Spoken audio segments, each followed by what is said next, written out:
Hello friends, this is Dr. R.P. Bansal from Chandigarh. This time I'm talking to you after some time, and again I will be discussing something about Corona. तो the good news is कि अब हमारे देश में कुछ cases कम हो रहे हैं और अच्छी बात है। हम चाहेंगे कि आने वाले महीनों में कुछ केसेस और कम हो, मगर फ्रेंड्स अभी भी कुछ महीने हमें बच के रहना है और हमें टेस्ट करवाते रहना है। और आज की वीडियो में मैं यही डिस्कस करने वाला हूँ कि कोरोना का जो टेस्ट है वो कब करवाना चाहिए और कौन कौन से टेस्ट हैं उनको किस तरीके से करवाना चाहिए। तो ये बहुत कन्फ्यूज़न है काफ़ी लोगों के मन में, तो मैं कोशिश करूँगा कि कुछ मिनटों में ये कन्फ्यूज़न दूर करूँ। तो दोस्तों एक छोटी सी मैं बताना चाहता हूँ कि जब वायरस हमारी बॉडी में आता है तो उसका जो शरीर है उसके अंदर एंटीजन ऑलरेडी होता है। कोरोना वायरस हमारे बॉडी में आता है और मल्टीप्लाई करता है, उसकी संख्या बढ़ती है। With in few days antigen of the virus becomes good amount. 4-5 days के बाद हमारे शरीर में काफ़ी फैल जाता है, ये बीमारी पैदा करता है। हमारा शरीर उससे फाइट करता है, नो डाउट हमारी बॉडी उसको फाइट करती है और फाइट करने के लिए उसके वो अपनी केमिकल पैदा करती है जिसको हम एंटीबॉडीज़ कहते हैं। तो एंटीजन शरीर में आता है वायरस के रूप में, जो कि फिर बढ़ता है और उसको काउंटर करने के लिए उसे न्यूट्रलाइज करने के लिए हमारा शरीर जो पैदा करता है उसे कहते हैं एंटीबॉडीज़। तो ये जानकारी मैं इसलिए दे रहा हूँ कि इसके ऊपर आप डिसाइड करोगे कि हमें क्या टेस्ट करवाना है। जिस इंसान को फीवर हुए कुछ दिन हुए हैं तो उसका एंटीजन टेस्ट ही होना चाहिए, क्योंकि एंटीबॉडीज़ जो है वो बाद में बनती हैं से 2-3 हफ्ते के बाद। तो एंटीबॉडी टेस्ट शुरू में नहीं होना चाहिए। तो इसका मतलब पहले शुरू में जो हम टेस्ट करवाते हैं डायग्नोज करने के लिए उसको एंटीजन टेस्ट कहते हैं। ये एंटीजन टेस्ट कब होना चाहिए?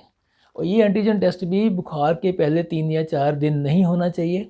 और अगर आपको सिम्टम्स नहीं है मगर आप किसी पॉजिटिव पेशेंट के कॉन्टैक्ट में आ चुके हैं तो भी शुरू के 4 दिन ये टेस्ट नहीं करवाना चाहिए। 5वें दिन से लेकर 9वें दिन तक मैक्सिमम चांसेस हैं कि ये टेस्ट आपको सही तरीके से बताएगा कि आपके अंदर वायरस है या नहीं है। तो एंटीजन टेस्ट ही होना चाहिए, एंटीबॉडी टेस्ट नहीं होना चाहिए। तो पहला तो आप इस बात को समझ लीजिए कि हमें एंटीबॉडी टेस्ट खुद नहीं करवाना है। और फिर उसके बाद सवाल आता है कि एंटीजन टेस्ट कब होना चाहिए, वो मैं आपको बता चुका हूँ। 5वें दिन से लेकर 9वें दिन सबसे बेस्ट टाइम है एंटीजन टेस्ट करवाने का। अब दूसरा बात है कि कौन सा टेस्ट होना चाहिए, और आप लोगों ने काफ़ी लोगों ने सुना होगा RT-PCR टेस्ट। तो फ्रेंड्स सबसे बढ़िया test, sorry I have to show you this RT-PCR test. तो ये एंटीजन टेस्ट ही है जो हमें करवाना चाहिए 5वें से 9वें दिन के अंदर अंदर। अगर किसी जगह इस टेस्ट की सुविधा नहीं है तो एक और एंटीजन टेस्ट भी आता है जिसको रैपिड एंटीजन टेस्ट कहा जाता है। रैपिड एंटीजन टेस्ट हालांकि ये कुछ काम चला देता है मगर इसकी एक्यूरेसी RT-PCR से कम है। So the best test is RT-PCR test. तो RT-PCR टेस्ट होना चाहिए जो कि एक एंटीजन टेस्ट है और वो बुखार से या फिर किसी के कॉन्टैक्ट में आने से 5वें से लेके 9वें दिन के अंदर अंदर होना चाहिए।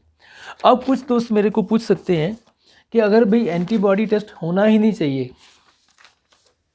तो फिर ये बना क्यों है और इसका फ़ायदा क्या है?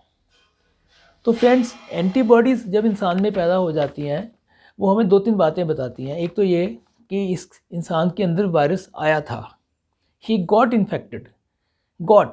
Infected some time back.